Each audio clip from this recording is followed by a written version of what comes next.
Good day, Octavian.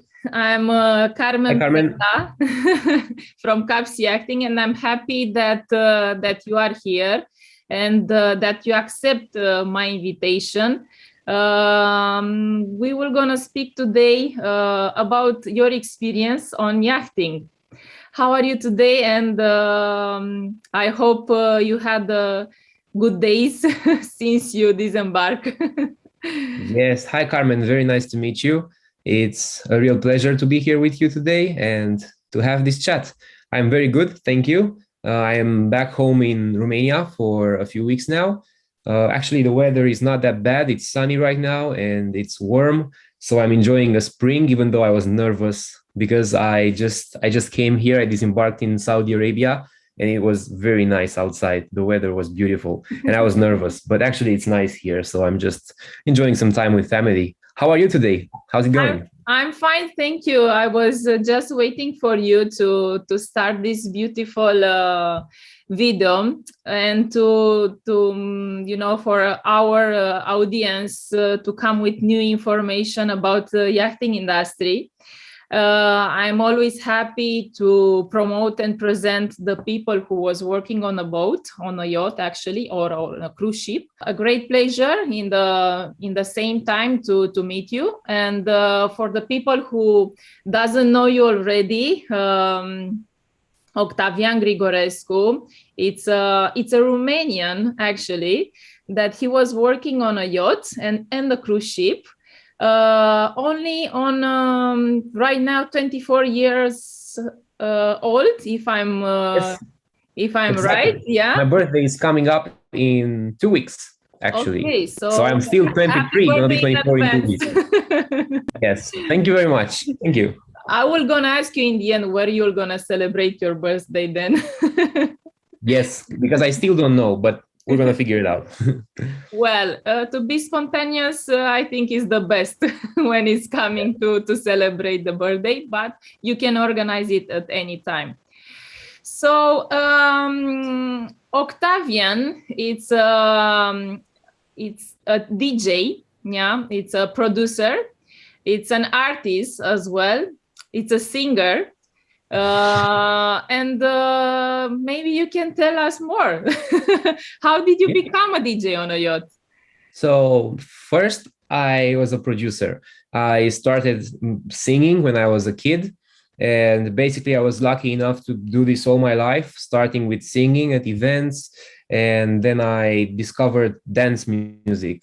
So that's when I saw these DJs on the internet that they were making music in their bedrooms on their computers. And I was, okay, I got to learn how to do that. That's really cool because now I don't want to be a singer anymore. I want to be a DJ on a big festival with fireworks and fire and everything, like crazy stuff. I remember I was looking at Tomorrowland after movies and I got so inspired and motivated. And I was still like in high school. And then I just like ditched all my friends and all my high school activities. And I just locked myself in front of the computer. My parents, I guess they thought I was gaming or something, but I was just on YouTube learning how to use audio software. So that's the story. I just learned production. And then I discovered there's a whole new industry available for me now because I'm not just a singer anymore and I don't write songs and sing anymore. I'm producing them, I'm making everything. And yeah, fast forward, I kept producing music and I was in the dance niche. So I knew a lot of DJs. I was producing for them, with them, and I got involved in events slowly, slowly. You get bored when you're just inside all day in front of the computer. You want to do something different. So I was like, yeah, I'm going to go out and learn how to perform and how to play for people. And in the beginning, it was like, I was so nervous. It was so new to me. Like I got to play music, not music that I like, but music that these people like. And I think that mindset helped me all the way through. And right now, if I would choose one best feature of a DJ, is to play what that audience wants to hear and to make them remember that evening. And the first time I did this in the events, I got addicted to it. I was like, yeah, I love to go there and help people make memories because when they have music they love, they remember everything, and then they're hyped about the night. So yeah, I realized I really love performing. That's how I became a DJ as well. So right now during most of my days, I'm in the daytime in the studio or with my laptop somewhere because I'm not really spending time like in one place anymore. So my studio is just my laptop and my headphones right here. And yeah, in the evening, I'm preparing events and DJing. And that's it. I got into the hotel industry and then in the yachting industry. And now I'm kind of alternating both of them. I was one step to ask you to sing us in the end, maybe a song of your, Do a live of your performance. choice. But yeah, perhaps you can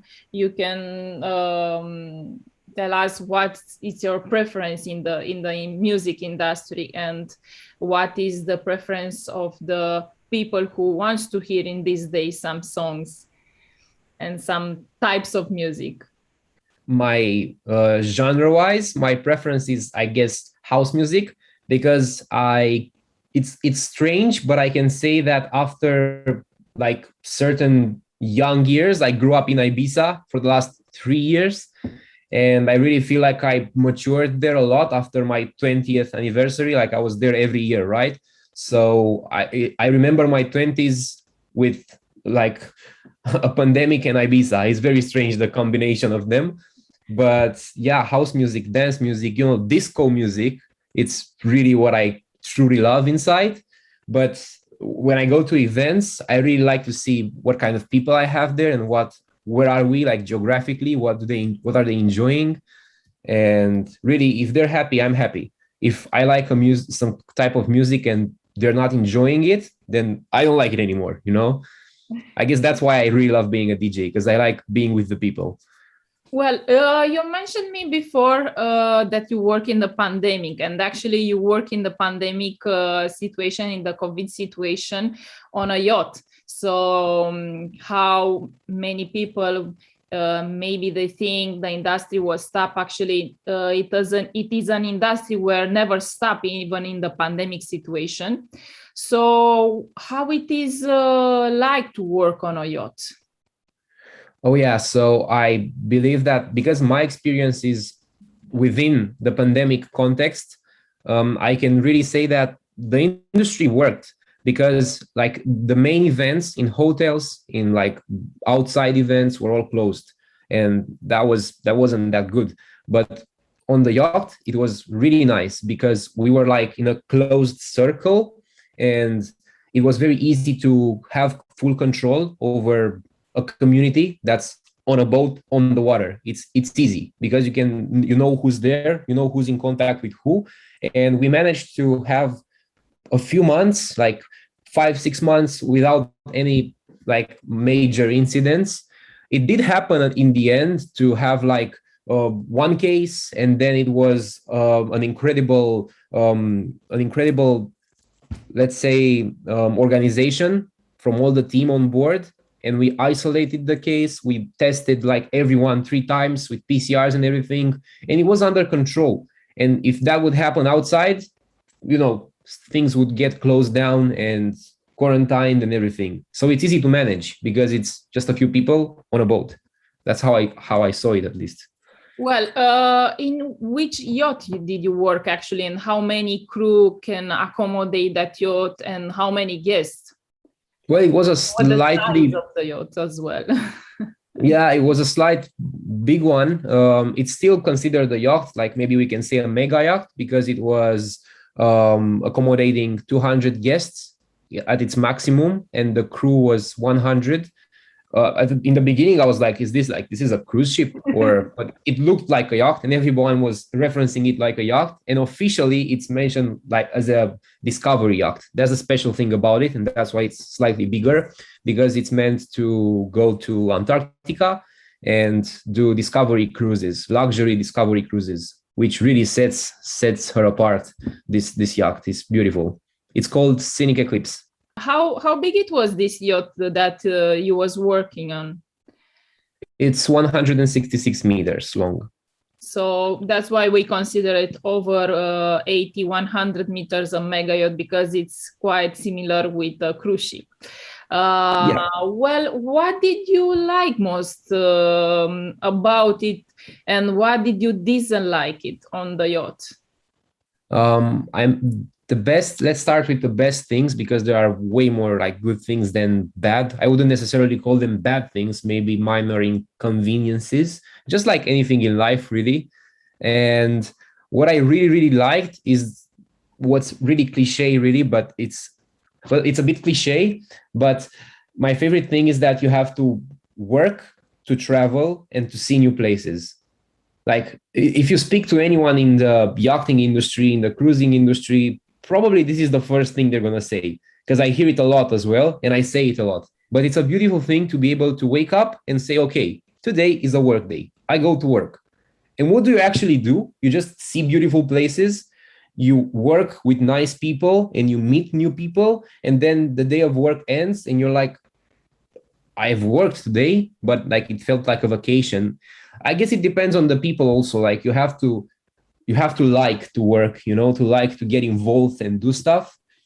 But really the context helps you because everything is like so exciting around you and new, and you cannot get bored and just like another day at work, another day in the office. That's my favorite feature about working on yachts. So actually, every day it's different. So Yeah. you can tell me or tell them actually it was a private yacht or a charter yacht, or what is the difference, and which VIP personalities, rich people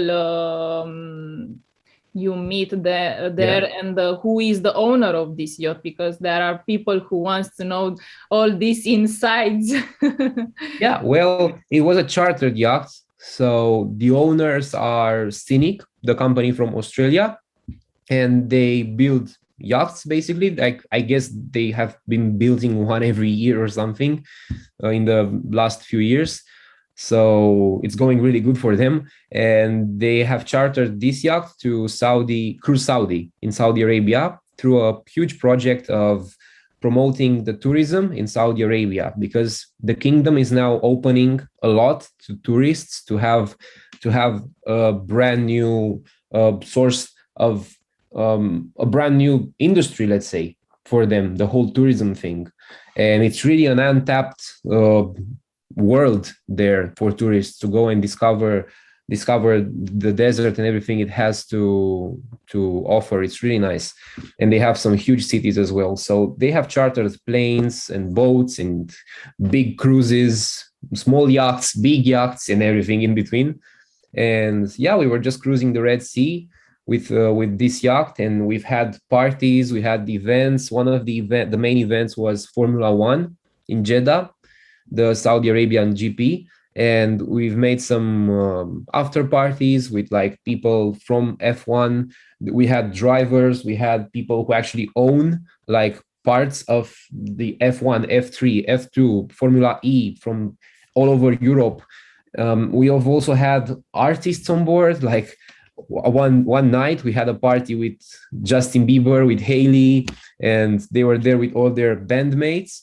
And the beautiful thing, because you asked me earlier about was it like especially like being on a yacht, you get to know the people, like you spend time with them closely, because it's not like you're in a big event and everyone is there talking. It's just a few people there. And I was just playing music, and yeah, Bieber was almost like, hey, can you play this song I like? And I'm like, yeah, sure. And I play that song and he starts dancing in front there and with all his bandmates. And that's the beautiful thing, like you're with a group of friends.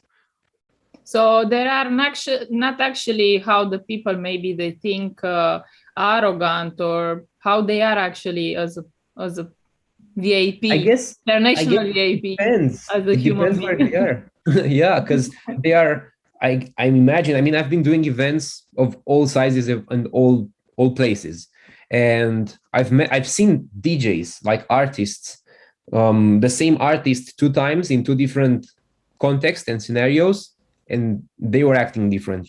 Because if they're in a huge festival with fangirls screaming everywhere, and maybe they have a bad day, maybe they had a fight with their girlfriend or something, they cannot be nice. They can be arrogant. I would be arrogant in that place. But if you go somewhere and you're just with your friends and no one is like bugging you, and you can relax, like after a concert or something, and you really like being there, then it shows who you really are as a person. And they are just like super nice people. Okay, that sounds nice for the people who doesn't know this insights too. Yeah. Did you work before on a cruise ship as well, or you just started on a yacht as a first time being on a boat, let's say? Yeah, I started straight on the yacht in this hyper luxury industry. So everything came to me like in one stage, everything all together. But luckily I was prepared from my previous events because I've been doing events on land for premium brands and within the luxury industry. So it wasn't anything new to me except the fact that we are on a boat, like we are floating on water. But everything I was doing in there for me as a DJ on entertainment side, it was pretty much the same. So that helped a lot. So how long it was taking the process since you apply and you get on a yacht, actually? In my particular case, it was 3 days, So it's literally. fast. Very, very fast. I was in Ibiza at my hotel there where I was DJing. And I hear a friend of mine saying, look, this entertainment company, they're looking to bring a DJ on board this charter yacht to play like in the Middle East. And that's all the information I got. And I'm like, I've never been on a yacht. I wanted to try out like cruises, yachts, see how it's like, because I've done everything except yachts and cruises as a DJ, and as a singer, even like everything. And I'm like, yes, I'm sending an email now. And it was like 11 p.m. It was midnight, close to midnight. And I just sent the email. And in the morning, I got a reply because they were looking for someone really quick. And yeah, we just set up a Zoom call and we got to know each other in this entertainment company. And then they got me on a flight like 2 days later. So it was actually quite similar when I started in 2009, my experience and my first job on yacht, because actually it was the same, applying in the night. And in the next day in the morning, I get the call from the office. And in 1 week and a half, I was in French Polynesia, in Bora Bora and Tahiti. So yeah, it Wow. was. I think that's even more spectacular. That's so nice. Yeah, it is because it's a beautiful place. It's maybe similar to heaven, and I wish to everyone to go there and to have that experience. Is this job, a DJ, very common on the yacht? Not really, from what I've noticed, because not everyone has like a stage or a place to do events. We've also collaborated with a bigger cruise with MSC, a ship from them, and they had like 4,000 guests. And for these cruises, like big ocean cruises, they have DJs because they have big events, parties, and everything. But within the yachts, it really depends. For example, in the yacht I've been on, we've done events there in Saudi Arabia because people came on board to party. It was summer and everything. And we were staying up late in the night. And we didn't have a stage, but we did make our own setups, like bring on speakers, subwoofers, equipment, putting it somewhere, making a venue. And that's another special thing about yachts, because you get to do everything yourself. And the way you think about it and you set it up, you have to make sure it works and you're more responsible. But some people like me, we really like that because we have more control over how we deliver our own work to the people. So and challenging at the same time. Yeah, and the other side, like with the big cruises, it's more organized in a way that you're the DJ, you play music here on this stage, and it's fun. It's nice. You play big events like in a club. It's really like they even have clubs on board on big cruises I've seen. So yeah, it's so different. You worked before as well in the cruise ship as well as a DJ. We've alternated with this one. Like we had these events because it was the same company that chartered both of them. And maybe they would say like, hey, can you please come here and help with something like for an event? And I just noticed it's very different. And then I got in touch with other DJs. So, and they were like on big cruise ships from big companies. And they told me how it is. Like we have parties with 500 people, like 600 people in one party. And we were like 200 people, all of us, because it wasn't full. Like being chartered, we didn't have the yacht full. So it was just like a few people around. Yeah. Well, just to mention for some people who didn't work already on the cruise ship, that some departments of the crew, they can join as well the parties with the guests in the clubs where the DJs are playing the music. But you have as well in the big ones crew club where you can party beside your colleagues. So it's not only about the job, it's also about having fun and party and enjoy the good time. um, Tell me from your experience regarding the cruise ship and the yacht, what are the difference and where did you like it more actually? The yacht for sure. Um, because it was few, like I said, few people, small group, and we could do things our way and deliver everything like we wanted to. I mean, we still had to work because it wasn't like a big yacht, mega yacht, and we had to work with like hotel director, captain, of course, and like guest coordinators. There were like a few other certain jobs to coordinate everything that's happening, but it's very easy to get everyone together, like 4 or 5 people, and just decide on how we deliver a product, an entertainment product, because we also had singers on board and they were doing shows, and they had this theater set up. Like it was like a very nice theater, also good for like watching movies, but it could accommodate, I think, all the guests, like were at least like 100 guests or something. So it was big and with a stage, and they could sing there, but not proper for DJing because you didn't have like a dance floor and everything. You would do the DJing in the lounges or even in restaurants. It happens like all kinds of stuff, like live cooking, and you can have music playing there. So I really believe that DJing should be more common on yachts, like at least on these big yachts. They should have more DJing, and not just, because I've seen it's very common to bring like instrument players, like guitarists and piano players. That's like the standard, the old school way, very classy, put a piano in a corner and play. But people, like, once they see a DJ playing music, loud music, and they want to have a drink and dance and everything, it doesn't work with like piano playing and everything. So they really like having the DJ there.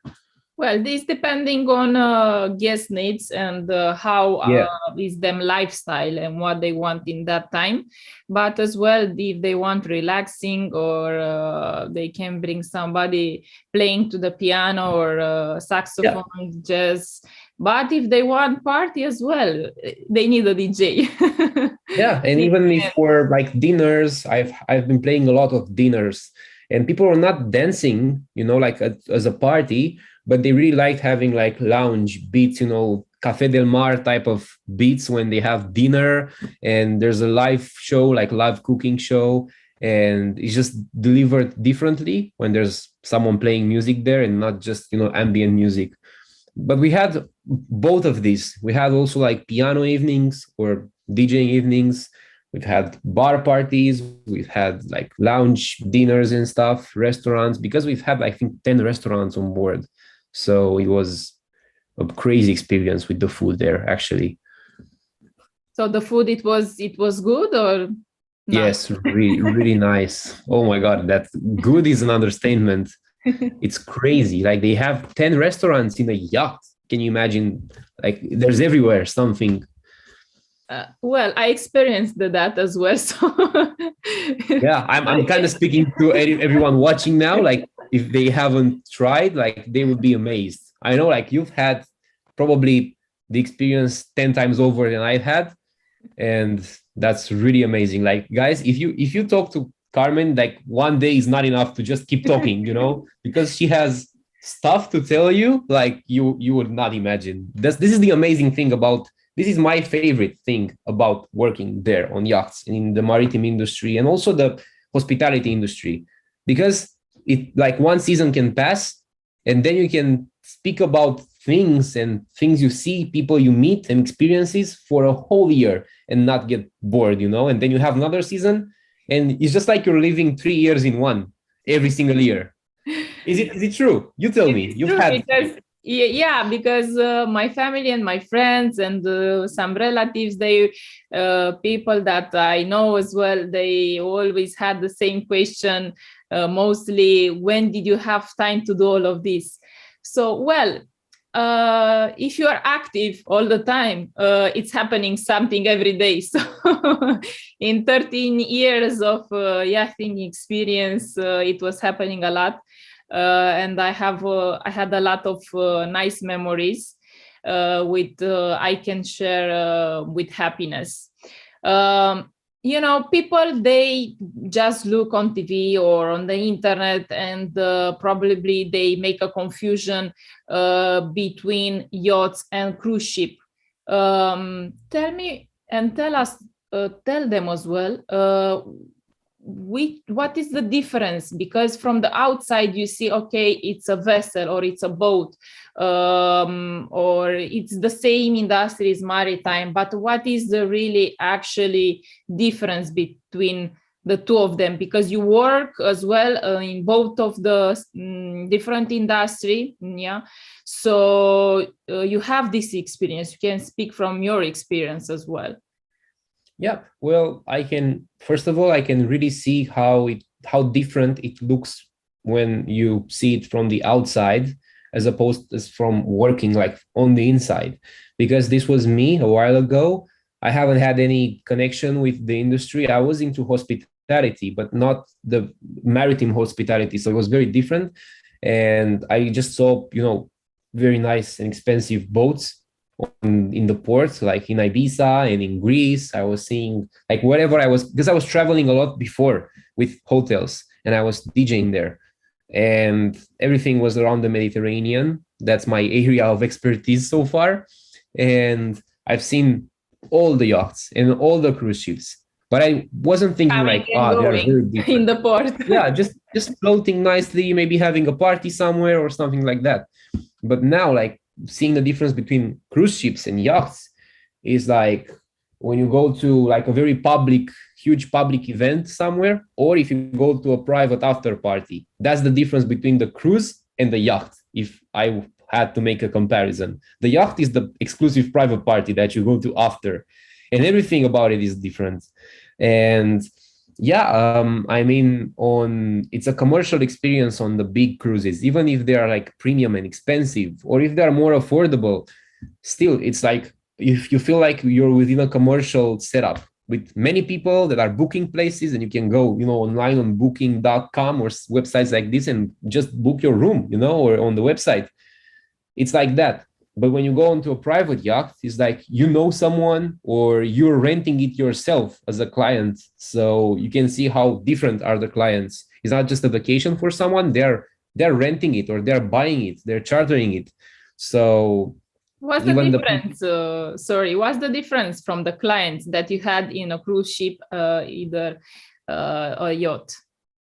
well, on the cruise ship, there are tourists basically. And on the yachts, there are entrepreneurs, artists, just really really filthy rich people sometimes that just you don't even know exactly like what's happening there, but you meet people that are so nice and they like to socialize.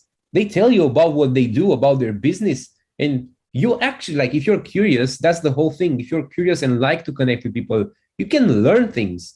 So don't be surprised if you work in the yachting industry, you get to know with some people, maybe you hear something that really inspires you, and few years after you have your own business just because something sparked that idea. You don't even realize, but it was sparked when you saw those people.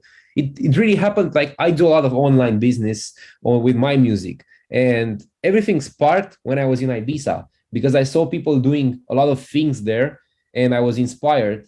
But I just didn't think like, oh, I could do this, before I got exposed to the idea. So this is what happens on the yachts. You're with all these people and you're really nice with them. So in exchange, they're really nice with you. There's nothing to be nervous or stressed about. And of course, as in any job, you can have inconveniences. You can meet someone you don't like, but if you're nice to that person, nothing's going to happen. They cannot be like not nice to you back. And 90%, 95% of the times, it's just like a perfect relationship. I mean, how was in your experience, in your like you had way more experience than me. So it's very relevant to mention really quickly, how was it like if you had to make an average? To make an average, it was amazing, an amazing experience. So the most biggest and most impressive experience in my life that I accumulated in time from different cultures, countries, personalities, VIP person, very, very rich people that I not even imagine or programmed my dreams to become come true. So same like you, after going on the yacht, I decided to open my own business and to train people and help them to enter in the industry. So I'm happy that I take that step. So yeah, it's nice to do that. I'm happy with what I'm doing. Same as you, after your yachting experience, I know that you open your own business, but we were gonna speak a little bit later about that because I have still some few questions before. For example, for how many days or weeks they rent these yachts or these cruise ships, the people, the tourists and the billionaires? Right. So in what I've seen, in what I've worked, it was a charter. So they had 6 months chartered the whole yacht because it was a big one, and they had basically chartered all the operations on board, like with employees and with everything. But I've heard and seen from friends, from like connections, like they can rent it for like 2 months in the summer, like a small yacht. And I don't know much about like way smaller yachts because I've been DJing on this one, and I know the charter happens like with all its operations. Like this cruise Saudi had to make all the decisions. Like we charter, it's like we rent it and it's ours now, and we decide where to go, what to do, and everything. The personnel was on board, so they had a fully operational like yacht to move with all its entire crew. And in the cruise ship, for how long they was chartering the vessel? For 1 week, 2 weeks, the same? Okay. The same, yeah. The big cruise ship also, they had 6 months, everything 6 months, and they did it again. It actually finished, and I know that they did it again with the cruise, like immediately after, because right now the weather is so much nicer there, and in the summer it's very, very hot, but now it's very nice. And they did it again for a few months, I guess, until the Ramadan starts. Okay. In the Arabic world, but I guess in the Mediterranean it can happen just over and over in the summer. And the difference to charter a yacht and a cruise ship, what is the difference by the prices? From what I know, it was over $30 million to charter the mega yacht, or for the cruise ship for the 6 months. Okay. For the 6 months. The cruise ship, I have no idea, to be honest. I know about the yacht because I was involved there. But yeah, it's a very expensive industry, and that's why people are actually earning good money working in this industry. Well, to let them know, for 1 week, for one person in a cruise ship can start around €1,000 as a vacation, let's say. Yeah. Yeah. So in your case, how much it was your salary, for example? For my salary, it was starting at $3,000 per month, and I could also like jump onto different events if I had the time to do it, or the energy still left to do other types of events like outside of it. This is probably, we talked about advantages and disadvantages about the cruising. One disadvantage would be that you have to be very mindful of when do you work and how much time do you have left to do other stuff, because it can really like take up all your time, even though you have like 8 working hours by the contract, because I was contracted with like salary and working hours. And maybe if I had to play 2 events in a day, I didn't have time to go outside and meet like new people to play other events outside. So I was really like thinking just, okay, this is my job, this is my salary, and I do these events here. Focus. And but the nice thing about it is that you can save all that money. Like you don't have expenses. This is important for people to know that on in this type of industries, like you don't have expenses because everything is paid for. Like what You exactly they paid for you, like expenses? Any What expense you you have can think of, like flights. So starting with flights and medical insurances and everything. Then accommodation, it's they give you the accommodation, and the food also is provided, and you get the salary. So in a different scenario in real world, like outside, you would have to pay rent, you would have to go to groceries, and the you pay bills? for it, but you also pay with time. Sorry? The bills. The bills, yeah, and you have to pay with money and with time because it takes time to go do everything. But on the yacht, everything is like in its place, sorted. You just go, you eat, you sleep, you have everything sorted, and you don't have expenses. So you can save up really quickly. You can save up money. So how much it was your contract there on a yacht, and how much did you save in this whole time? Because I believe in all this contract you spent in the ports as well some cash. Yeah. You can spend when you go out like as much as you'd like, but you don't have really time for it because it would happen that I go out and I want to have fun, go to a party, do something, but then I had to be back on board by 8 p.m. I couldn't do anything really, so I just end up going, buying, I don't know, like coffee and a shirt and come back. Like not a lot of things happen. So for me, it was easy. I guess it depends like how big of a spender you are when you go out and what do you do. But for me, it was quite easy to save up to like over 15,000 by the end of the contract, even before the end of the contract. And I already had like the goal in mind, like I got to save money at least 15K and put that into my other activities that I do, like online business and stuff. So that's what I did with the money. I basically reinvested. And it's nice to think like if I reinvest them, and then don't make the money back because I do other activities or just want to spend on a car or something, you can just get like next contract, you get the money again and you have no expenses. So it's a really nice way of saving money to do stuff, as opposed to other jobs where you work 3 years and you manage to save money because you have to spend all the time. So your contract, it was, you said to me before, 5 months, and Yeah, your saving, it was like around 100%. My 100%. saving was So $15,000, like everything. $15,000. I believe Yeah. that it's a great start for the first job on a yacht for 5 months. It's a job where you can save a lot of money in a short period of time without too many efforts. Yeah. But it's something really important about, sorry to interrupt, but it's something really important about the money here, the tips, right? Yeah. In my specific scenario, I wasn't making tips.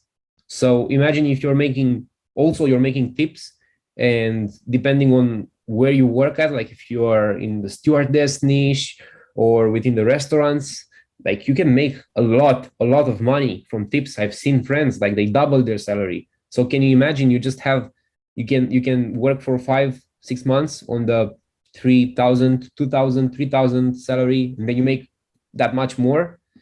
And I've seen it happen. I've seen it happen quite often from people working with people. But me, I was just playing music and I was like, yeah, I don't get any tips. Yeah. Well, yeah, in charter yachts, it's happening very often that in most of the departments, but it's happening to have a personal tip as well. They tip also on a private, but mostly on a charter. You mentioned me before about energy, and tell me, how many hours did you work in a day? And did you have a free time as well for yourself?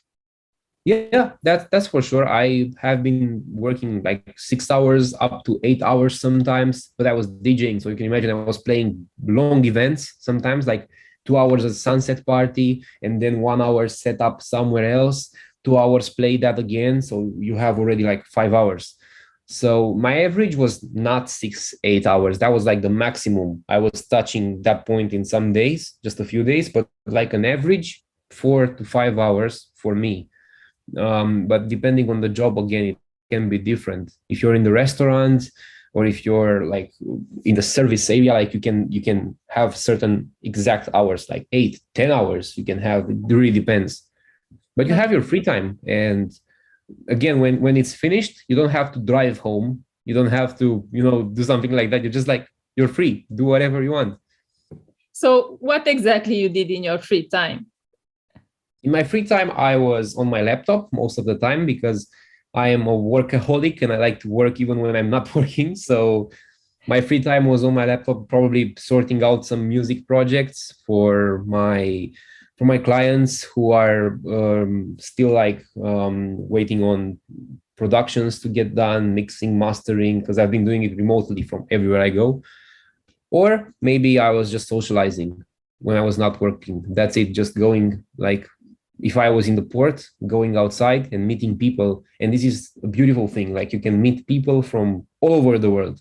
You're in different ports and you have free time to go out while in port. That's beautiful. Just go, see as much as you can. So which country did you visit during your experience? Most of the time we were in Saudi Arabia, and we also cruised in Egypt, in Jordan. We've seen Petra in Jordan, the wonder of the world, like one of the wonders of the world. It was really cool. Like, did everything there, from horse riding to, I don't know, like going into the temples and everything, you know, the stones and formations and ruins. Crazy times. Really hot outside. And we've had some difficulties because of course, the pandemic. We've had times when we were in Egypt, for example, in different ports, and we just couldn't get like the allowance to get out, you know, the green light to get out.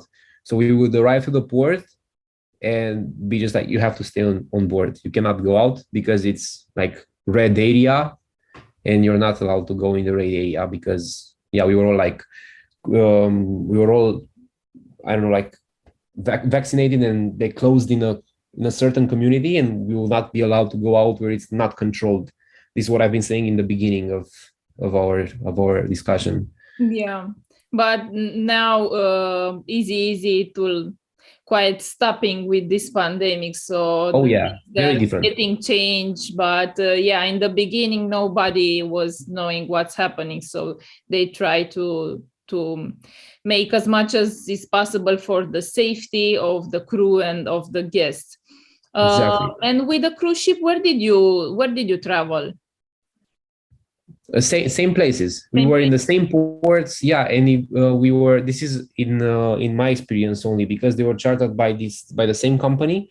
They Yeah. would just go, like, one would leave now, and the other one would leave like a few hours later, and they would go to this do the same itinerary, but different experience. Like on the cruise ship, you would have tourists going there with like a huge ship with like thousands of people, and then you have the yacht, and the yacht would go dock to some, you know, different small inhabited islands. We would have small boats like Zodiacs to drive around, and jet skis, and, you know, all kinds of water toys that people will do water sports with, and like sea bobs, windsurfing, like everything you could think of, paddle boarding. And they could just like open up the back of the yacht, and you'd have like a huge playground there. They could even make like a pool area in the back with floaties. It was really fun.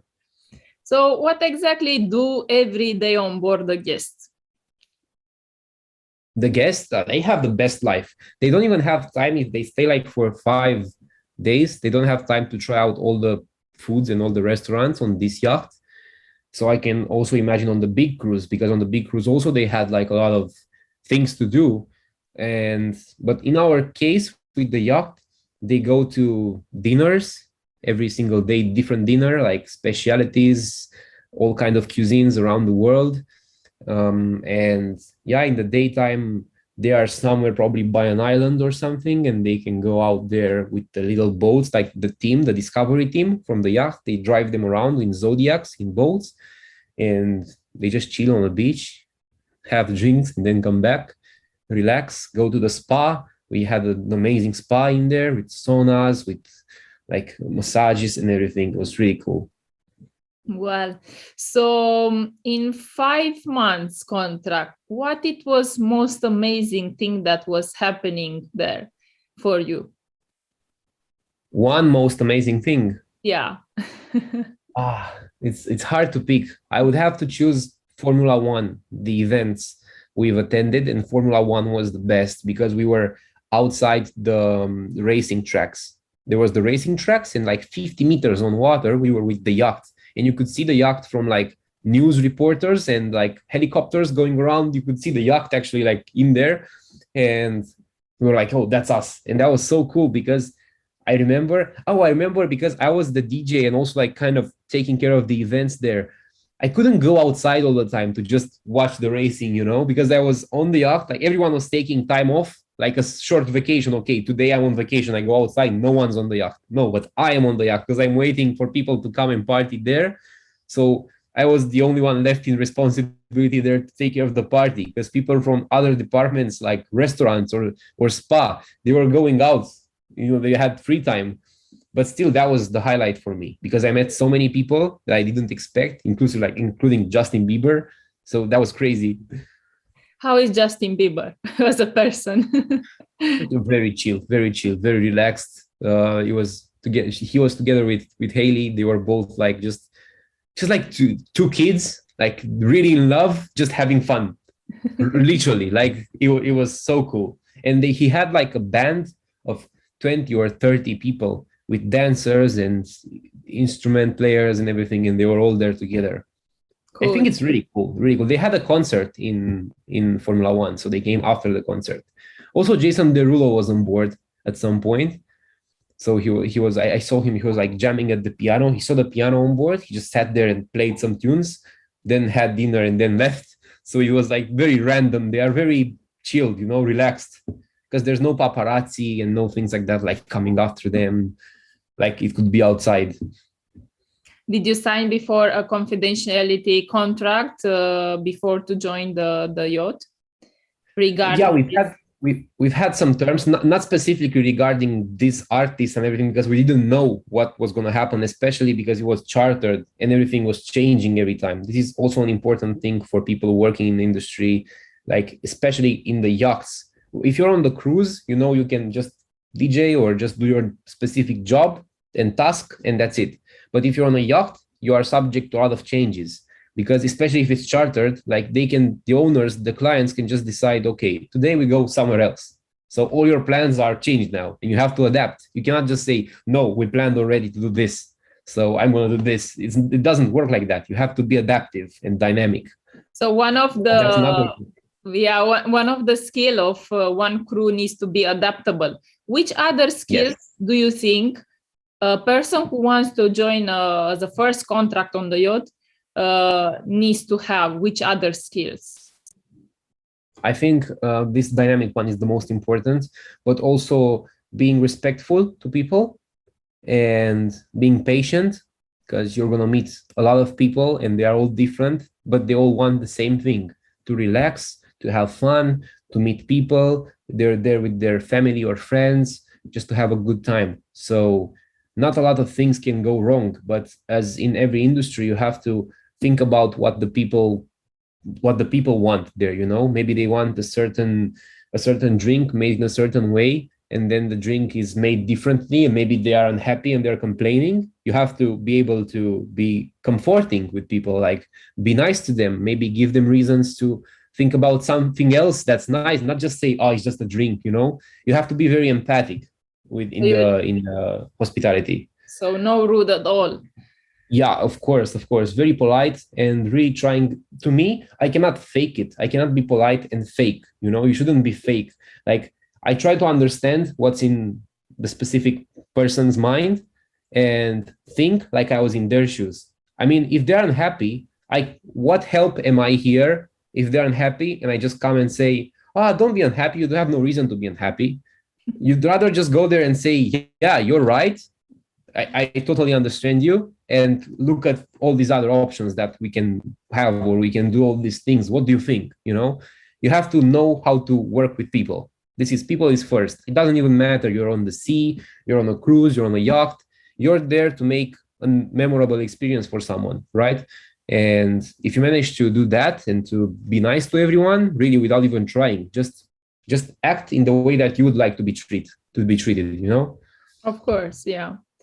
Yeah. Regarding the guest and the crew, how many departments are on board?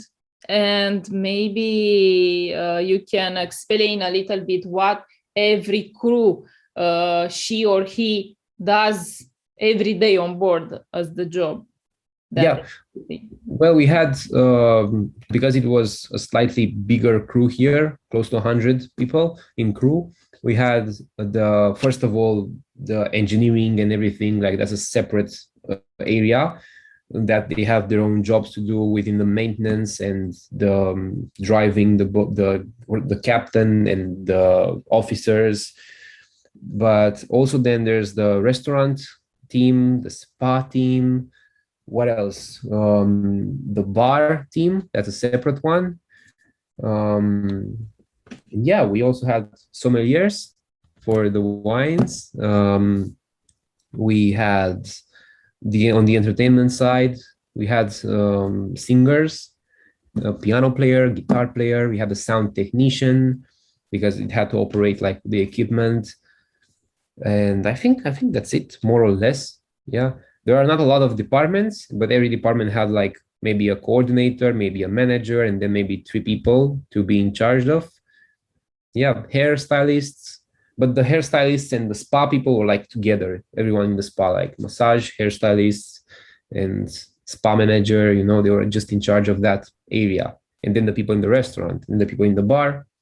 Yeah, a discovery team was very essential in this yacht because it's a discovery yacht, and the discovery team really important. They were driving the boats, the 2 helicopters that we had on board. We had 2 helicopters parked in the yacht, and they would just go like. So we had a helicopter pilot. We had people driving the jet skis, the boats, doing the maintenance. You see, everyone is just busy with their job. You don't even like everyone because you're on a small yacht and you see everyone. Whereas if you go on a cruise, you don't even know all the people on the cruise who work there, because the crew can be hundreds of people, if not thousands of people crew. So you don't even know them. For 6 months you can stay there and you walk past them and you have no idea. But on the yacht, you know everyone, and it's very nice. You make friends. I'm still like seeing updates on Facebook from everyone, you know? It's like I feel like I'm closer to these people who I've spent a few months with than people I know from home for years and years. But because we don't spend time together, I'm more closely connected with these people on the yachts. Yeah, this is happening actually because you live in the same place from long time. Yeah, so you are like a small family. And imagine on a smaller yacht than yours, so it's less crew on board. So everything is happening, and you need to have a good vibe, because you're not gonna go in another part. You sleep there, you eat there, you work there. So it's everything in the same place. That's why one of the skill is to be adaptable, and to be a team worker, to have a good vibe on board, because this affects as well in your work and in your guest area as well. So you need to be very professional as a first step, that you take it every day in the life and in your job, and to not affect any personal life in your job.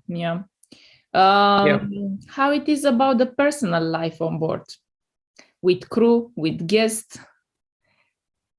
It's like you make a lot of friends, that's for sure. Like you talk all the time, even as a slightly introverted person. Like I'm not that extroverted, but the job and my passions kind of made me. Someone told me I'm an ambivert, if that's a thing. Like you can have both of them. But at the base, at the core, I'm more introverted.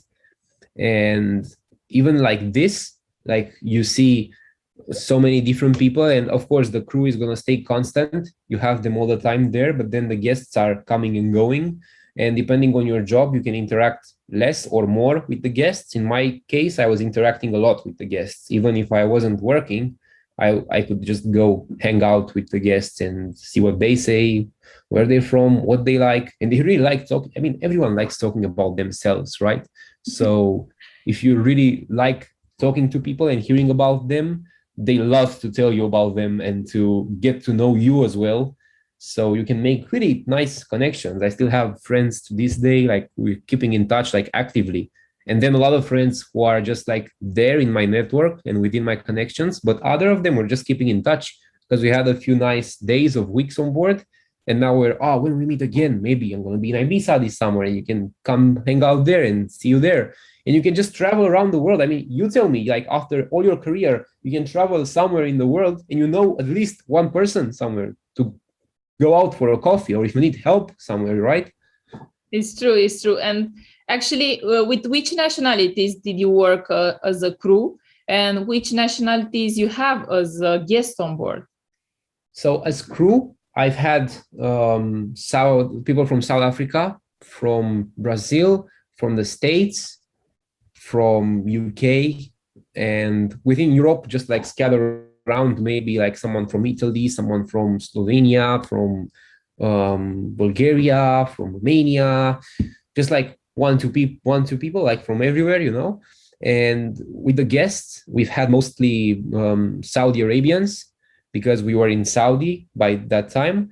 And then when we did some international gatherings there with like people from the industry, we had people from the States, from Australia, from the UK, from Canada, France, like really everywhere. I cannot think, it's hard to think from where I didn't meet people, you know, and maybe less from Asia, but a lot from the States and a lot from Europe in this particular scenario.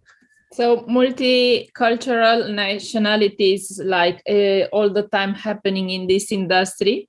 Oh yeah. And your personal, how can I say, exactly, if you are allowed to have personal relationship on board with the crew or with the guests.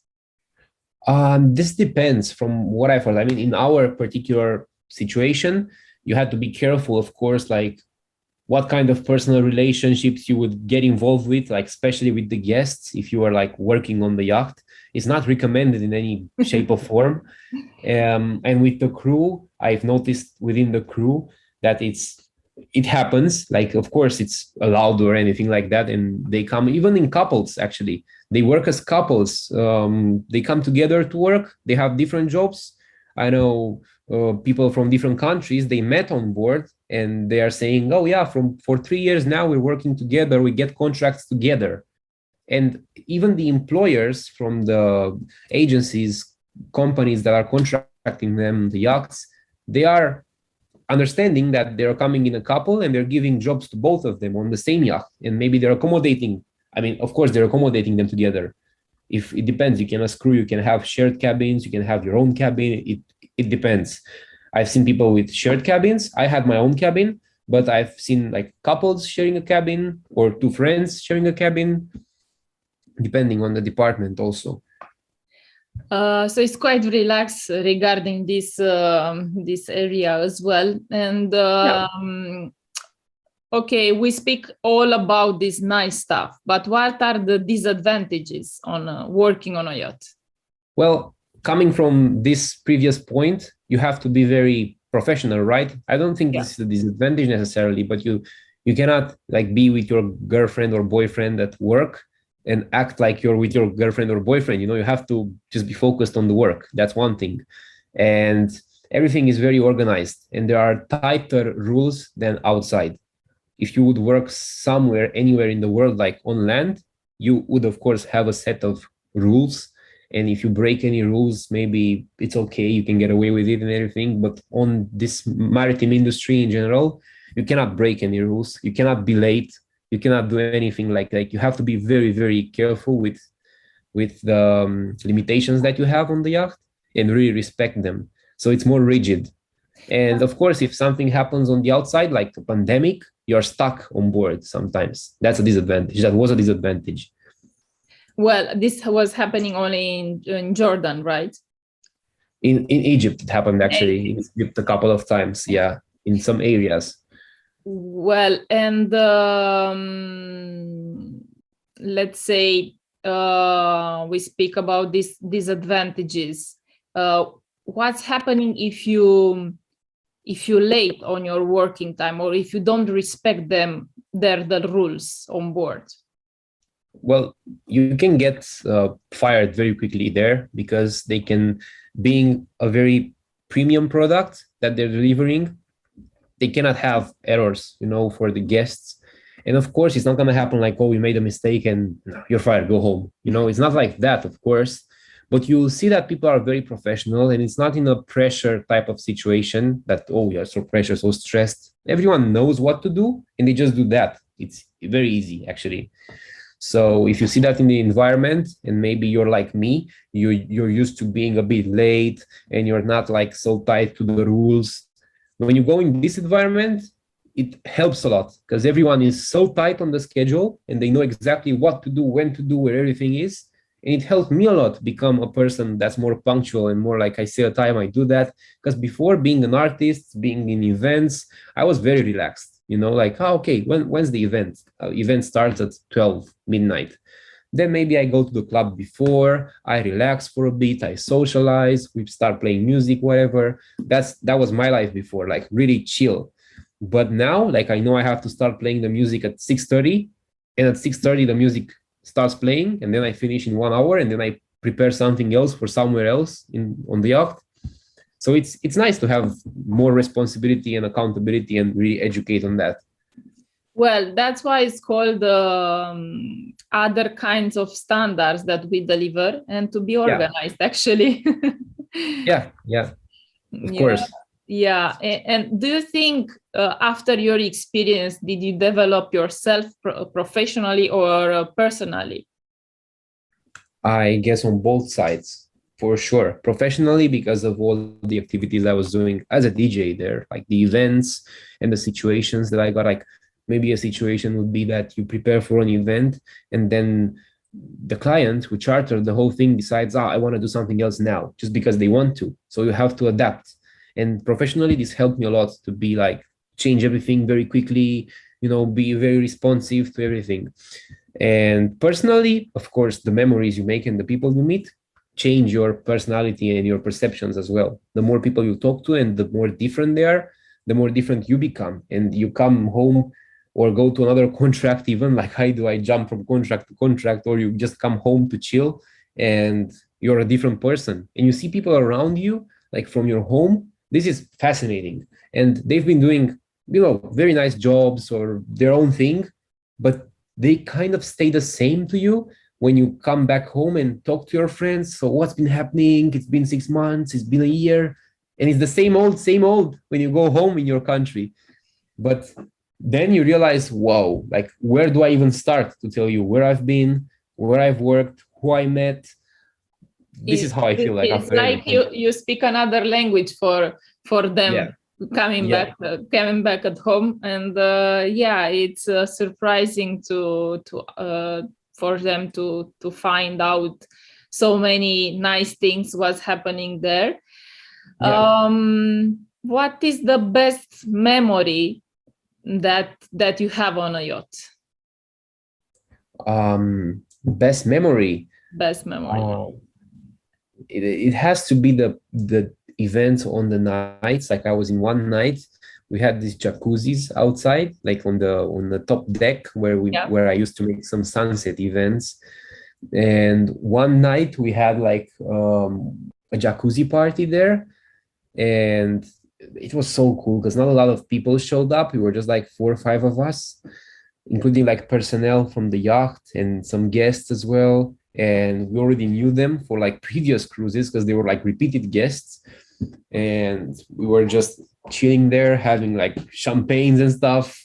You could see the stars and everything. It was just different, being at sea and seeing the stars. And we turned off the lights, so you'd see all the stars and have these champagne bottles there by the jacuzzi, just very exclusive. I'm like, wow, like, am I still working here? But the next day I was like still working, and that day I was still working, just playing music.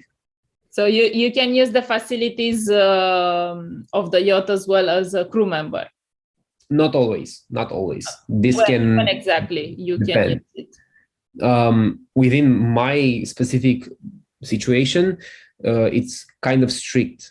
Like, you are as crew, you are not supposed to exactly go and use those facilities for guests. Like they are separated. They're on board, if they're on board. But if they are not on board, Yeah. you can use it. Oh yeah, for sure. Yeah, if they're not on board, of course you cannot just go there and be a guest, because someone has to work for you. So you have to be mindful about that, not to give more work to your colleagues if everyone's free, you know. But of course, stuff like a jacuzzi or like the spa or the saunas, they can be open and the crew would use them when no one was there. But otherwise, the rules are quite strict. I was a bit lucky because I was a contractor, not crew on board. So I was not supposed to go do everything that the guests are doing, of course, and I wouldn't just go and exaggerate. But when I was like with the guests and they were invited, like, oh, come with us, do this, do that, like I cannot complain. I had quite a nice life there. Yeah. Well, so I'm happy that you have an amazing experience, and I wish you to have more and more like this, at least. Thank you. Because yeah, it's a beautiful industry, and that's why I always explain to the people who want to join this industry and to come with my experience and to share all the stories that was happening there, to make them feel more comfortable with what is happening there. So yeah, it is like this, more or less, let's say, yeah, because this depends of which crew you have on board, which guest you have on board, where do you travel, how long can be your contract. So for example, in your case, for your colleagues, do you know how much they was earning every month, how long they was them contracts, for example? Yeah, I know for most of the cases, for example, from friends in the restaurants, I know they could earn 2,500 dollars, or like maybe 2,000 something, around there, 2,000, 3,000, depending on the job. And if you are working like for a year, let's say in the restaurant and then, or in the bar, and then you can become a manager, you can become even corporate team after a while, and you can make way more money, like double, triple the salary. And at the same time, the workload is just like a set amount of hours, so that's easy to sort. And the contracts are between 4 or 6 months at most. But I noticed I had the longest contract because I was needed there the whole time, and I was not part of the personnel of the yacht. I was just contracted. But so it's a part like the of crew, staff yeah, or yeah. Exactly. And the crew, they could have rotational contracts where they would work 3 months on, 1 month off, or 4 months on, 2 months off. Stuff like this. This is the most common I've seen. Yeah. So they had some time to go home, to spend some time with them family, same like as you are now. Exactly. To work on a yacht, for the people who doesn't know how to enter in this industry, do they need any certificates to enter in this industry? What actually they need as a person, how they need to be? Well, highly depending on the job, of course. If you are part of the crew, and most of the jobs are as part of the crew, in fact, the being a contractor or a staff, I've seen is more of an exception. So for me, if I was there just a contractor and I was DJing, I didn't need any specific things to go there. I could just go as a guest in there, and I was working, but officially I was there like as a guest and contracted to do something. And yeah, I was there based on my portfolio and based on my skills to deliver the product that I was there to deliver. Whereas being crew, working in the bars, in the restaurants, in the spas, or even in the like as a deckhand, like stuff that's regarding to the maintenance of the ship, you have to have different certificates depending on your niche, right? Or like education preparation for that. I mean, you can tell us a few things about this because it's highly related to your expertise, right? Yeah, well, so each department need specific trainings, yeah, because we deliver uh, high standard 7-star service working for these rich people globally speaking. And yeah, it's an industry who you cannot go there, for example, as a captain or engineer or an officer, just like that. I want a job, yeah. So it's same like, for example, going to work on a plane, yeah, on a aircraft. So you need to have a training before. You need to make some medicals, specific medicals, not very hard one, like normal one, but they need to know that you are fit for work, for example, yeah, because you're gonna do physical work. So yeah, you need a passport.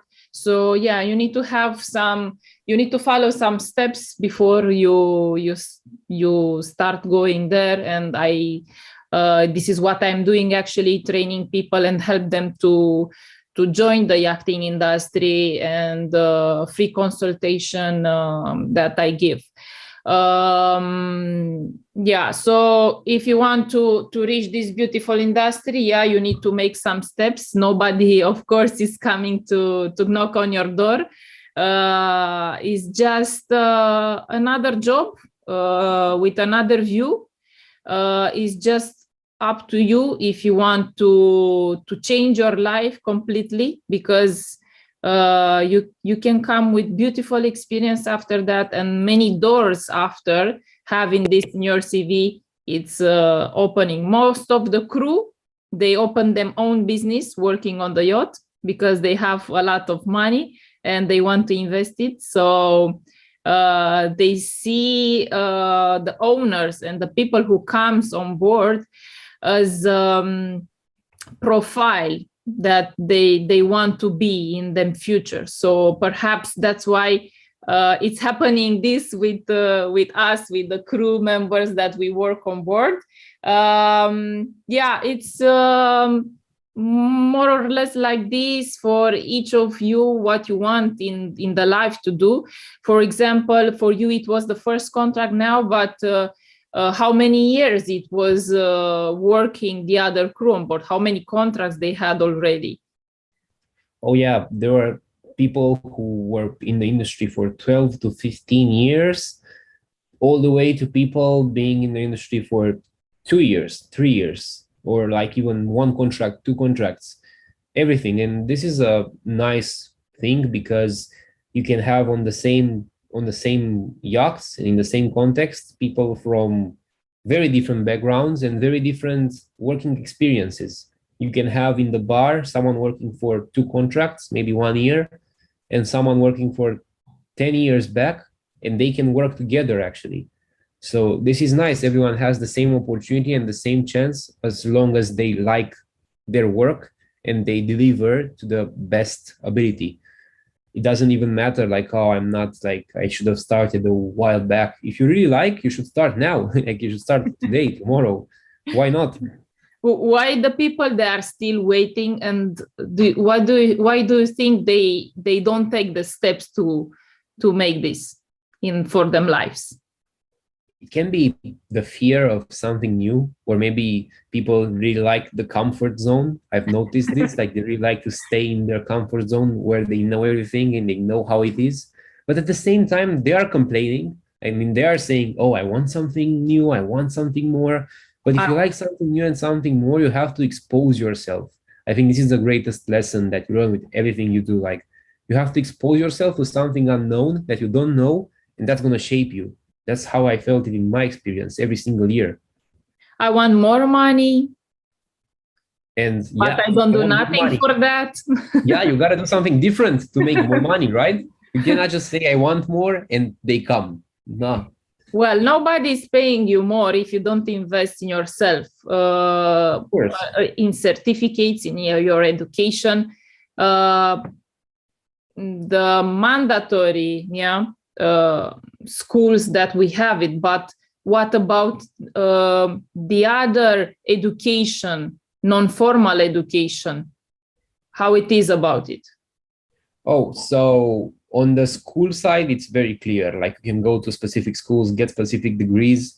For example, if you become an officer, you go to the relevant school, right? Maritime schools and all kinds of universities. That's easy. Everyone knows it. But where it gets tricky, and I guess where the most differences are being made, is the informal education, the one that you get through experiences, through knowing people, socializing with people, through real life, right? It's really the outside life that teaches you the most, and your experience that teaches you the most. That's why for me all the time it was my portfolio that put me in that position, and my interaction that kept me in that position or pushed me further. And as I went further in more jobs, of course, obviously I had a bigger portfolio, so everything it compounds. It gets easier. The more you go, it gets easier. It may be very hard now to break the comfort zone and start, but there are people needed. I'm seeing this everywhere. There are people needed to go to work, to go do stuff. So it's your advantage now that you can easily get a job. And if you do the best you can then get another job from there, and people will recommend you. You know people, and before you know it, you already have a portfolio. So next time you want to jump into a better paying job or something nicer, I don't know, a different place, like you have the portfolio to show, look, I did this and I'm good at this, and people are really happy with me, and people will take you on more jobs because there are people looking for a lot of others to come and hire them. Well, it's happening this because in my point of view, you need always to have a lot of experience and grow your experience daily. But beside of this, it's more important to not stay, well, you can stay actually in the same place for many years, but to develop yourself professionally and personally. Yeah. I believe you need all the time to invest in yourself, either if you do something for your personality, I don't know, taking some specific courses, or by professionally continuously doing some courses. Yeah, because like this is the way to develop yourself and to grow up professionally in a short period of time. So it's up to you what you want to do with your life, actually. Well, I had colleagues that they were staying in the same job, but also on the same salary for 8 years. In 6 years, I did more than other people did in other times. So it's up to everyone actually what they want for them life. So if you want to stay in the comfort zone, you can still be in the comfort zone in the yachting industry and to not take, let's say, responsibilities in the management position. So you can do that. But to arrive there, yeah, you need to move yourself, because no one is coming to tell you, look, you need to do this and this and that. So it's the fear actually of everyone that it's stopping doing something, either in this job, either in any other jobs, in generally speaking. For example, in your case, which other jobs you had, and when did you start, on which age did you start to work to earn your first salary before working on a yacht? My first ever work, yeah, it was on the internet, to be honest. That's why I'm so digital right now also. And yeah, I mean, I was doing music. I was singing at the time, like outside at events, but I wasn't making money. But when I started making money first, it was when I learned how to produce music and do a couple of things like on the software, like make some music for people, and they would pay me to get some stuff done, maybe record a vocal, or maybe like process their vocal, mix and master their songs. So, and everything was online, was digital. And then I was also singing with some bands and I could make some money from gigs or like playing maybe some different weddings, all types of private events. And that's how I started. Like, okay, I'm making money from the things I like to do. Like, I kind of make it as a job, but it's not so predictable. But I'm also like, I'm still a teenager, so I haven't even started my working career. When I went to university and everything, I was also in the university, I was studying the same thing, music business, the same music related things. And it didn't last long, to be honest. Like, I only stayed in the first year, completed that year abroad, and I still have to go there. I jumped then the second year, and now I have to complete my third one, but I never went back even until now to complete it. So we could say that I basically dropped out almost, like I'm not going back to uni. And I think that's a good example that you don't really need like a university degree or something, as long as you decide to invest in yourself and teach yourself stuff. Because the reason I'm capable of making money from my passion is that I invested so much time, and all the money I could make from the early time, like the moment zero. When I made my first money, I bought myself a pair of speakers, and then I made a couple more money. I had to wait like 6 months, 1 year to make enough to buy myself like an audio interface to process sound, and then to buy myself a better laptop. So this is all I did with all my money. But because I was young, I didn't have like expenses. I was in school, so it was easy. And then because I reinvested without even realizing, I just knew I need better speakers. I knew I need a better laptop. I didn't know at that time that I was reinvesting in my own skills and my own business.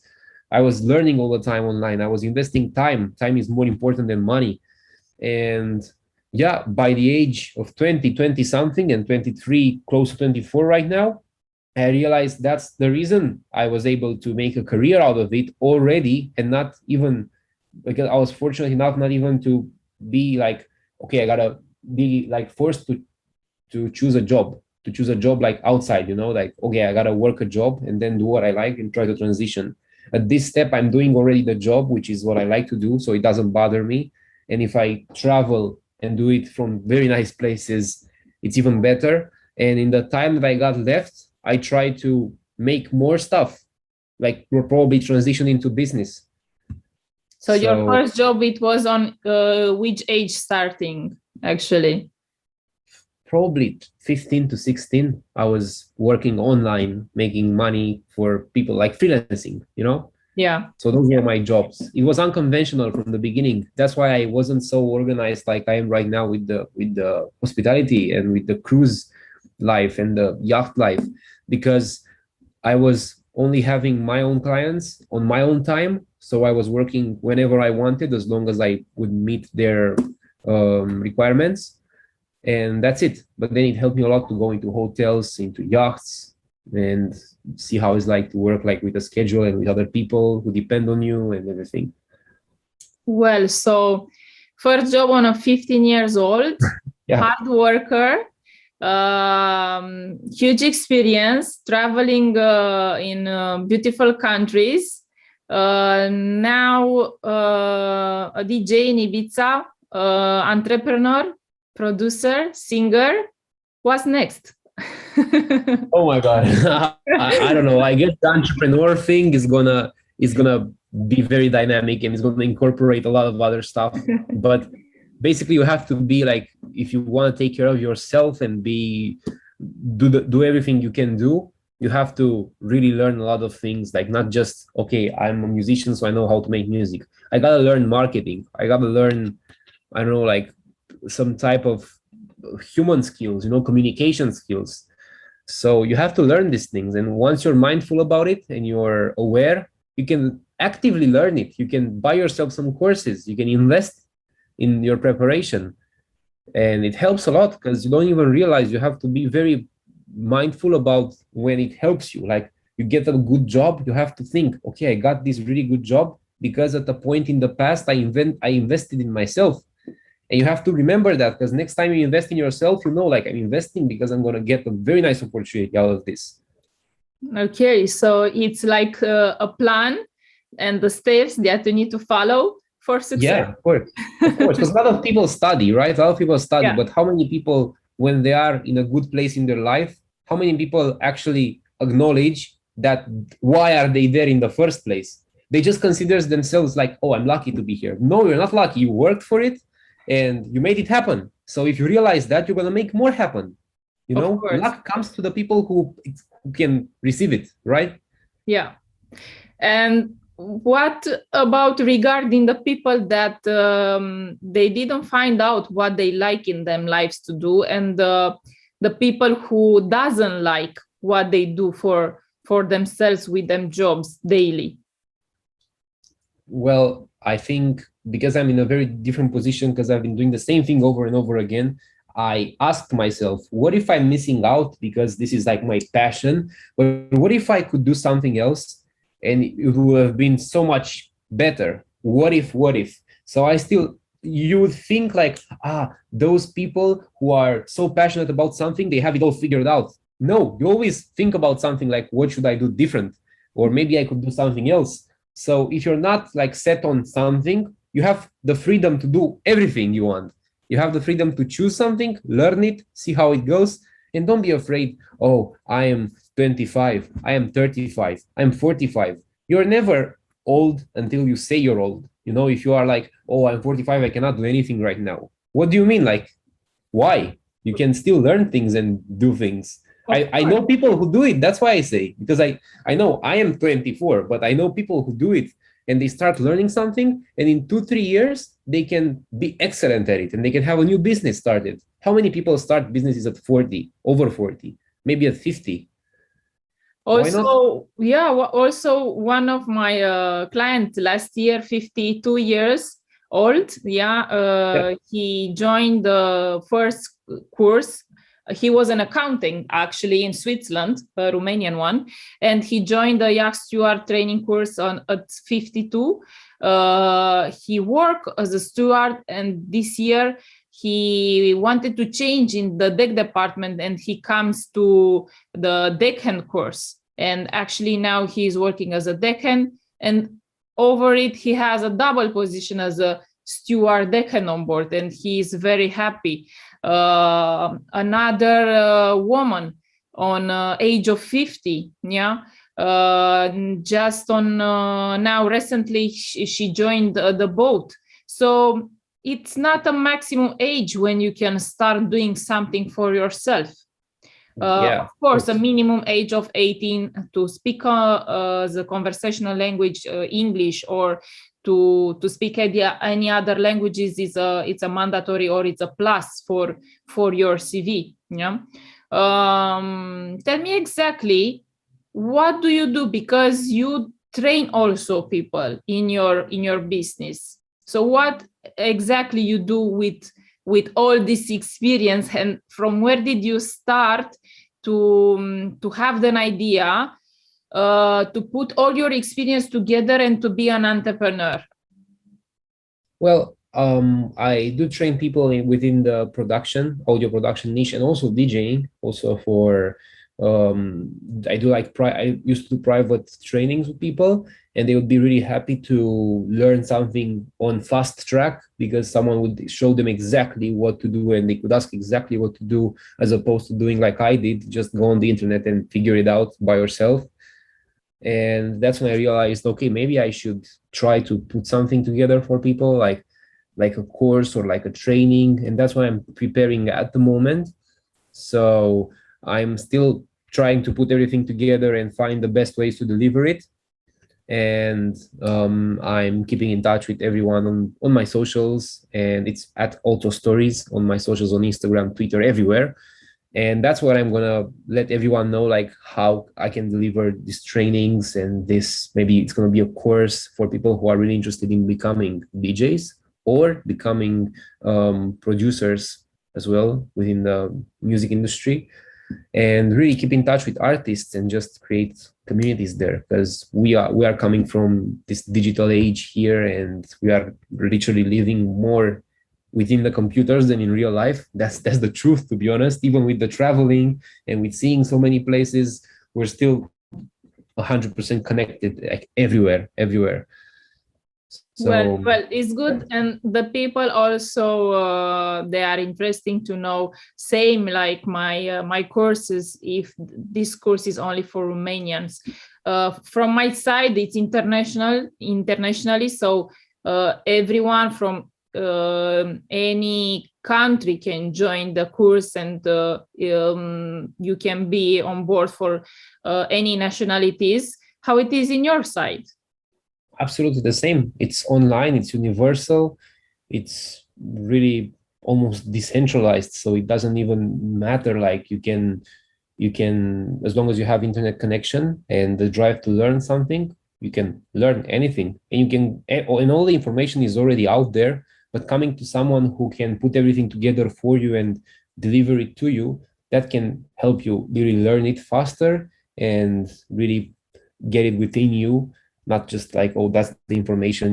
We are very fast today, so we just see something and we swipe pretty quick everything, and nothing really sticks. Even if you would like it to stick, it takes energy and time. But if someone can deliver it to you the way you can understand it best, then it makes a huge difference. That's why I really appreciate, like, when your business model, like the way you bring people in the training and then showing them the job opportunities. It's really nice because it's from start to finish. Thank you. I really appreciate it, and I really appreciate your experience and what are you doing with your clients, because it's something amazing, and it's not that you find it everywhere. It's something on the niche zone, and many people they was not even know from where to start in your domain as well. So I'm happy that you can be a mentor for them as well, same like as I am. For example, you do it for how many days, how many hours your courses, and it is in English, or you can tell me some details regarding your courses? Yeah, everything I do or teach people or train them, or we jump together in sessions. I used to do this a lot in the previous lockdown. I would do a live stream and people would join and see me produce a song, but they could also ask questions in real time. And we would just like learn a lot along the way when creating a song from start to finish, and they would get to see the whole process from someone in the studio doing it and maybe filling a lot of the gaps. And everything is in English. The course I'm preparing, it's going to be a lot of hours, probably a lot of hours. It's just going to be videos that you can follow through from start to finish, really like covering every single topic that you need to operate within softwares and make music. And yeah, it's also the access to the mentor, and maybe I'm going to collaborate with a couple more people. Maybe I'm going to get someone who's a singer, maybe a female singer, or maybe a different guy who's a mastering engineer, just to see their perspectives, as opposed to someone who does it all like I do. They do it niched and very specific. So I'm trying to make it as broad as possible. That's why it takes some time, since I got the idea first and then started to figure out how to film it, how to record it, how to put everything together. It still takes some time to bring it out for people, but for sure I'm gonna take it to completion and deliver it to the best I can. Great. We are closing to the end, so I'm asking you, which advices do you have for the people who wants to join the yachting industry and to want to join your courses as well, for the person who wants to become a producer or DJ or something? Yeah, well, especially being two very different niches, there is some advice that it's very universal for both. And I think one of them is be curious, be very curious about stuff, because you never know what you could hear or learn or find about, and it could literally change your life, like it did with me. I just heard someone speaking about yachts and cruise ships, and I was just started to become curious about it, and that's how I got into this job, and that's how I acted immediately on that opportunity. And now I'm identifying myself with this industry, and I like it so much, and I want to see more of it, get involved. I cannot wait to. I'm home here to see the family, and I'm like, hello family, I love you all. Then now I go, like I'm like that. I'm like, I cannot wait to be back and discover more. So everything started with curiosity. That's the advice I give. Be curious, and yeah, never stop learning. You can never learn too much.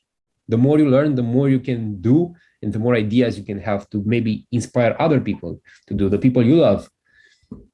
Well, Yeah, yeah, it was happening in my case to inspire my friends also, exactly. beside my clients, because they was the first one before to start my business to ask me how is the life there, and they asked me how to do it too.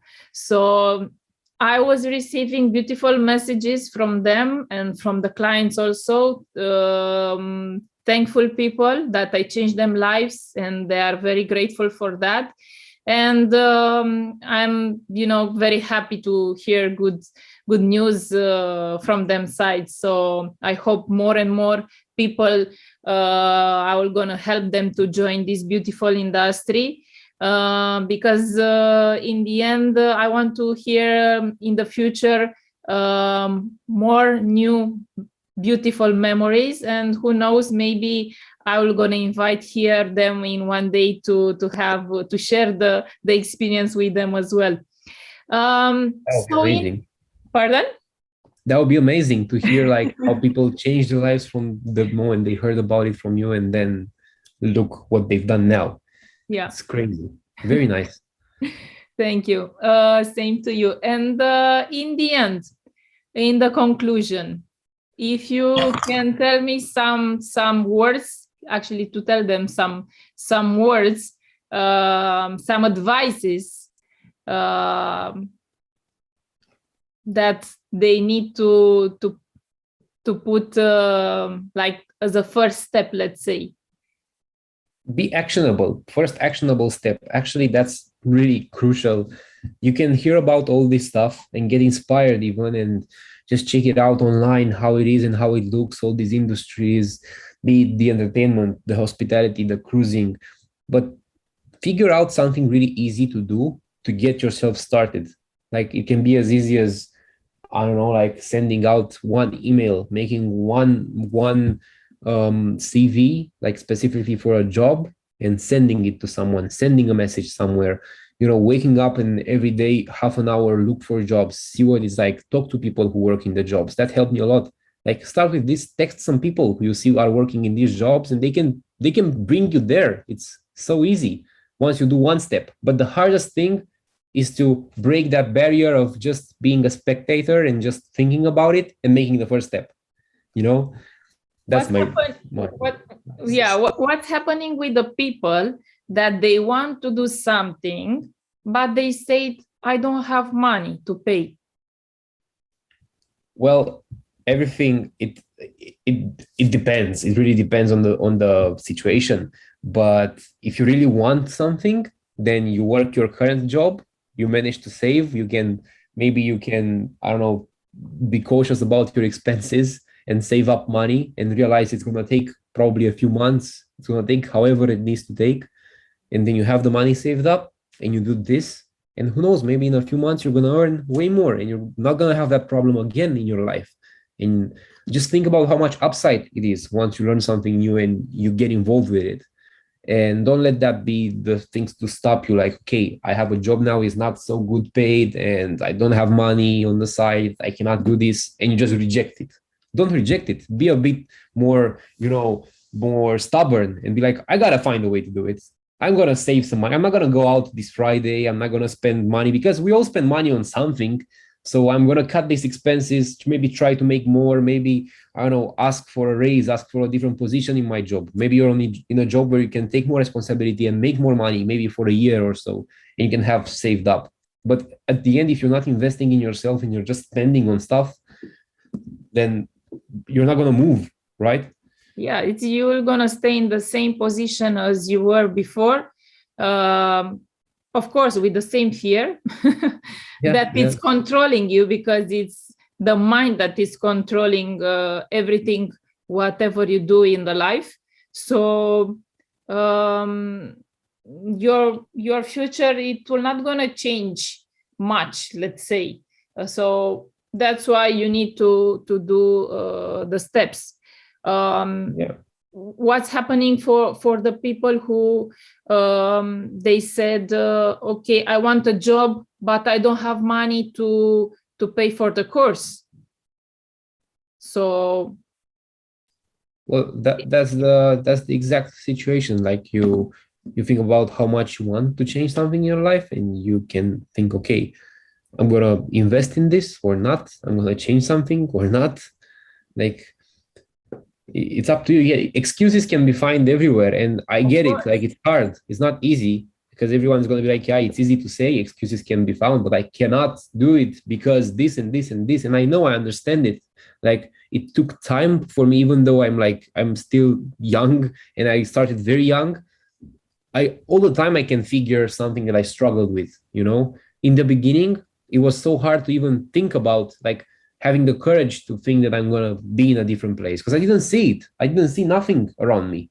And actually, even now when I come back home in Romania, I don't see a lot of the things I identify myself with around me. And it remembers me when I was a kid, when I was like in my teenage years, and I was like, how could I have the courage to dream about stuff that I couldn't even see in real life? Nowhere. No one was doing anything. No one was bringing to me any opportunity. So I just continued believing, even it's cliche, but it's everything. Like believe in yourself. And the moment you give up is the moment you lose. Like if you don't give up, you're going to find a way because the world is so big. Just you're going to find a way. And just to open the eyes, because of course in your side you are a young guy that works a lot. Maybe on your age other people, they didn't do the same, but you just need to start from somewhere. And all your experience becomes you more mature and more adult than the others, let's say. Regarding the people who said it's too much expensive to pay this course. Yeah. Well, you can look online and see how much it costs to make other types of courses and to see where they can get you. Because as far as I know, in a course like this, you're not just getting information, you're getting someone else's time and guidance and availability, and you get access to a person who's been doing this for an entire career and knows everything about it. And you can ask your questions directly. And then further on, even you can find a job placement or an opportunity through that training that you bought and course. And this is not happening a lot. Like on the internet, you can just buy something and you still pay money for it. You just get a bunch of information stacked somewhere and that's it. Do whatever with it. You know, it's very different when someone is with you. Exactly. And firstly, when you have free consultation, you can from the next job, you can see the benefits that you're going to have it after, not thinking and have the short thinking, always saying how much I need to pay for the course. You need to see what are the advantages after paying your course. Yeah. So how much you're going to earn after it. What are the benefits, for example, working in this industry? It can comes many other opportunity bigger than this after that. So it's not just how much I pay for the course. It's for how much you're going to have more, how much you're going to invest in yourself to develop yourself. So it's different. Of course, and the opportunity that comes with a lot of upside. So you make an investment, and then you can think even in terms of, okay, I'm going to get a salary. So probably in the first salary, you're going to just get your investment back, and then you're going to get a number of more salaries on top, but you already made your investment back. Like it's easy. It's easy like this. If you were to start a business, you would spend way more money and not even be sure that it's going to come back to you, not even know. Just try, you know? Let's say in your case, because we are here, yeah, you have $3,000, your first salary, yeah.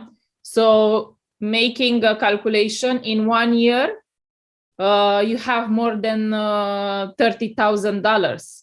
So working in a normal office, you're not actually having that money because you have some expenses. But for example, in deck department or in stew department, interior department, yeah, or officers or captains or engineers that they have, most of them university, but it's another way to guide you with some trainings as well to reach that position. Imagine that person, because with experience and with courses, they can reach 6,000, 7,000, 9,000, 10,000 and more monthly. So then you come with the question, how much do I pay for the course? When you earn in a year thousands of euro or hundreds of thousands of euro, this is my question. So, or should think about it as a benefit. Yeah, of course. Well, where the people they can find you actually if they want to start your courses? Well, I'm everything that I do, I showcase on my socials. So it's on Instagram and Twitter, and even on Snapchat. It's everything at Otto Stories, double T, OTTO Stories. That's my DJ name, my artist name. Otto Stories, if you want to be a producer or DJ, yeah. And don't lose this opportunity for the people who are in this industry, because you can reach from Octavian a huge experience, and he can teach you a lot of beautiful things in this industry as well. If you want to work on the yachting industry, don't hesitate to contact me for any questions you have, any doubts. Capsea Yachting as a website, Instagram, Facebook, YouTube, you can find there many other people and many other stories and the information, and as well the Facebook group that I created with the yachting industry. If you want to know for both sides, don't hesitate to contact us, either WhatsApp in these days. So we are everywhere acting online. Some words in the end, Octavian, for the people who are listening to us. Don't waste time and go after your dreams. You never know what tomorrow is gonna come, what tomorrow is gonna bring when it comes, like we've seen in the past years, like we're seeing right now. And you're gonna let just time pass. If nothing happens, or if something happens, you will not be able to go outside your house, like we've all seen. We will think it's impossible, but it happened. So don't postpone your dreams and your curiosities and ambitions. Just take some action and see what happens. What's the worst case scenario? You just start again and again, and that's it. So that's my 2 cents, my advice. Okay, let's say they tried once and they didn't reach what they try from the beginning, or maybe they think it's hard. Do you think they need to stop from the first step? Never, absolutely never. That's something I really preach. It's a lesson learned. Like, from everything I've tried to do, it didn't work from the first time. So I had to try again and again, even with the music. I didn't have my first client when I first made my first song. I had to make tens, dozens, maybe hundreds of songs to get rejected, literally like rejected. No one would answer my emails. No one would. It took a long time. Even people are seeing me as this young guy, but I've been doing it for all my life till now. Like, it's more than 10 years since I've been making music. It's a long time, really. And it just took try again. But every time you're not making a success while you're defining its success, when you are trying, you're learning a lesson. And if you had only successes, you wouldn't learn anything. Because if you're right all the time, then what do you actually learn? When you're wrong, you're learning why you're wrong, and then you're doing better. So improving constantly. Improving constantly, be ambitious, have the perseverance every day. And the steps for the success is just one step to you. Octavian, with Always. 10 years experience in the industry already, and myself 13 years experience in the industry.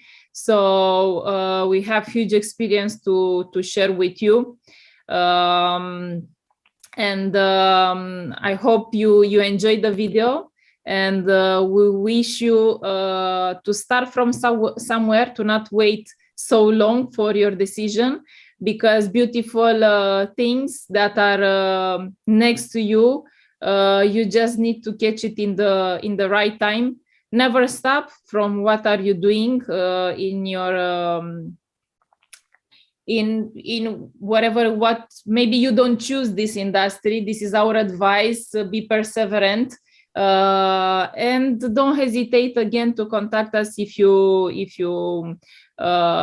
need more information. We wish you a beautiful day, and stay safe in these days, because we need it. Oh yeah. Thank you so much for this, Carmen. It was amazing chatting to you and with everyone watching. And yeah, take that first step. That's everything I gotta say. Take that first step. Thank you, Octavian, and I really appreciate, and I am very thankful that you joined with your experience, and I hope to come with new memories to share for the others. Thank you so much as well. It was amazing. Thank you for having me, and this was really nice, really nice. We will be in touch. Thank you so much. Thank you. Bye bye. Bye.